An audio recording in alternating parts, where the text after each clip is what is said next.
Shirt వేస్తే ఎట్లుంటది, ఇంకెట్లుంటది, మన రేవంత్ సార్ లెక్కనే ఉంటది. ఇది నేనేదో నా సొంతంగా చెప్తలేను, మళ్ళీ నన్ను బద్నాం చేయగల ఆయనత. మన కౌలు రైతులు చెప్తున్న మాట వాళ్ళు అనంగా నా చెవుల పడ్డది, నేను మీకు చెప్తున్నా. మరి వాళ్ళు గంత పెద్ద మాట ఎందుకన్నారో మీకు ఈ పాటికే సమజైపోయి ఉంటుంది. మాట తప్పుడు, ఓడెక్కినాక ఓడమల్లన్న, ఒడ్డెక్కినాక బోడమల్లన్న లెక్క మాట మార్చుడు. ఇగో ఇవన్నీ ఈ చెయ్యి పార్టీ పాలనలా నడుస్తున్నాయి కదా, అందుకే వాళ్ళు అంతగానం గరమైతుండ్రు.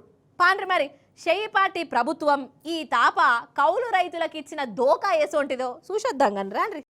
ఓట్లప్పుడు శ్రీమాన్ రేవంత్ సార్ వారు రైతులకిచ్చే పంట పెట్టుబడి పైసల మీద ఏమన్నాడో ఇనుర్రో పారి. డిసెంబర్ 9 తర్వాత 58 లక్షల రైతులకు మీ ఖాతాలో 15,000 రూపాయలు ప్రతి సంవత్సరం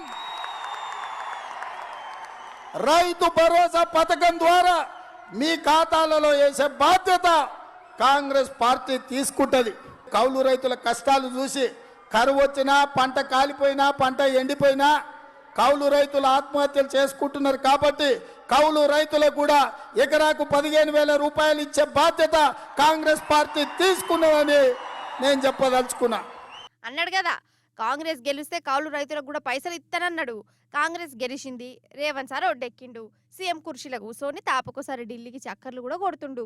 అయితే ఇప్పుడు వ్యవసాయ మంత్రి తుమ్మల సారు వారు గదే ఢిల్లీలో ఏమంటుండయ్యా అంటే, రైతు బంధు అంటే పంటేసే రైతుకి కొద్దిగా చేయూత. నేను ఏదన్నా మిర్చి వ్యవసాయం చేసినా, వరి వ్యవసాయం చేసినా నాకు 40,000 50,000 ఎకరానికి పెట్టుబడి అవుతుంది. 50,000 ఇవ్వలేం, కానీ ఉడతా భక్తిగా ప్రభుత్వం ఒక 10,000 రూపాయలు సాయం చేస్తే ఆయనకి చేతిలో ఉన్నా లేకపోయినా మొదలు పెట్టుకొని ముందుకెళ్తాడనే ఉద్దేశంతో చేస్తున్నాం.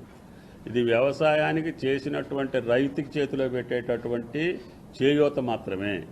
అది మీరు ఎట్లా చెప్తే అట్లా చేద్దామని చెప్పి దాన్ని అందుకని కొంచెం పక్కకు పెట్టి అందరు అభిప్రాయాలు తీసుకుంటున్నాం. 99% కాకుండా 200% చెప్పేది ఏంటంటే పంట వేసినటువంటి రైతుకి ఇవ్వటమే న్యాయం అని చెప్తున్నారు. దాన్నే ఇంప్లిమెంట్ చేయాలనేది కూడా రాష్ట్ర ప్రభుత్వం ఆలోచన. అది కౌలు రైతు మాట్లాడుకోవాల్సిన అవసరం ఉంది. ఆ విషయం కాడనే ఆలస్యం అవుతుంది. హాగనట దీన్ని ఏమంటారో మన తెలంగాణలో ఏదో శాస్త్రం ఉన్నది. యాదికి వచ్చింది, సిగ్గులేదా జీడిగింజ అంటే నల్లగున్న నాకేం సిగ్గు అన్నదట. ఇక గిట్లనే అంటారు రైతులు ఇలా ముచ్చట్లిన్నాక.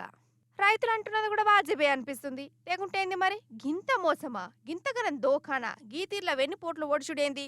అసలు గిట్ల మాటలు మారితే, మాట తప్పితే, వెన్నుపోటు ఒడుస్తే ఇజ్జత్ పోతుంది, రైతులు బాధపడతారు, జనం శాపాలు పెడతారు అన్న భయం కూడా లేనట్టున్నది.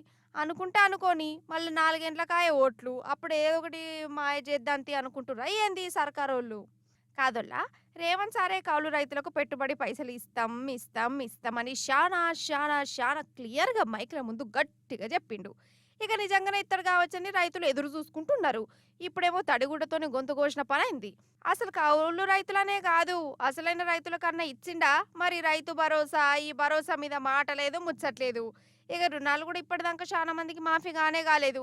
మాఫీ కాలేదని ప్రజాభవన్కి వస్తున్న రైతులను పోలీస్ టౌన్లలో లేచుడు, ఎక్కడికక్కడ ఆపుడు, ఈ కథ నడిచింది. రాను ఇంకెన్ని కరెంటు షాకులు తినవలసి వస్తుందో మన రైతులు. ఆఖరికత్తే పాలిచ్చే బర్రె నమ్మి పొడిచే దున్నపోతును తెచ్చుకున్నట్టయింది పటు అని తెలంగాణలో ఉన్న ప్రతి ఊర్లో చెప్పుకుంటుర్రు.